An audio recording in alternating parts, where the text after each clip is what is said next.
ஆட்சியில் பங்கு தமிழ்நாட்டிற்கு ஒத்துவராது என்று முதலமைச்சர் கூறிய கருத்தோடு தங்களின் கருத்து இப்பொழுதைக்கு முரண்படும் நிலையில் இல்லை என்று விசிக தலைவர் திருமாவளவன் தெரிவித்துள்ளார்.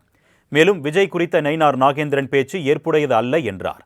மாலை முரசு தொலைக்காட்சிக்கு அவர் அளித்த பிரத்யேக பேட்டியை தற்பொழுது பார்க்கலாம். இன்றைய சூழலில் கூட்டணி ஆட்சி முறை தமிழ்நாட்டுக்கு ஒத்துவராது என்று முதலமைச்சர் சொல்லியிருக்கிறார். எங்களை பொறுத்தவரையில் அதிகார பரவலாக்கத்தில் நம்பிக்கை கொண்டிருக்கிறோம். அது தேவை என்று உணர்கிறோம். ஆனால் இந்த காலச்சூழலில், இப்போதைய அரசியல் சூழலில் அந்த கோரிக்கையை நாங்கள் வலுவாக பேசவில்லை. ஆகவே முதல்வருடைய கருத்தோடு எங்களுடைய கருத்து இப்போதைக்கு முரண்படக்கூடிய நிலையில் இல்லை என்பது என்னுடைய கருத்து. அவர் என்ன பின்னணியில் இந்த கருத்தை சொன்னார் என்று எனக்கு விளங்கவில்லை. இது ஏற்புடையதல்ல. இல்லை, பேச்சுவார்த்தைக்கு அழைத்த பிறகு நாங்கள் முறைப்படி பேசுவோம். பேசிய பிறகு விவரங்களை ஊடகங்களுக்கு தெரிவிப்போம்.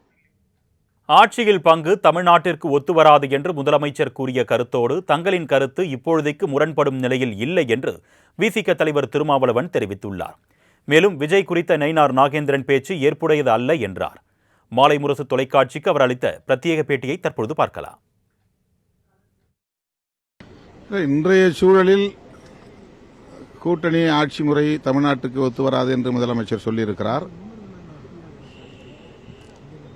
எங்களை பொறுத்தவரையில் அதிகார பரவலாக்கத்தில் நம்பிக்கை கொண்டிருக்கிறோம். அது தேவை என்று உணர்கிறோம்.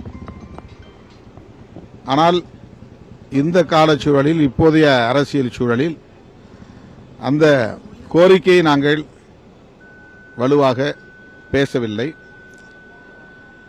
ஆகவே முதல்வருடைய கருத்தோடு எங்களுடைய கருத்து இப்போதைக்கு முரண்படக்கூடிய நிலையில் இல்லை என்பது என்னுடைய கருத்து.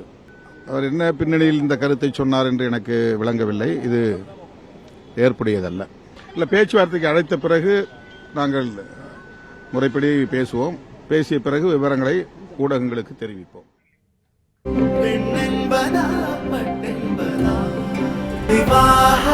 மணப்பெண்ணின் பிரத்யேகமான திருமணம் விவாஹா தி சென்னை சில்க்ஸ்.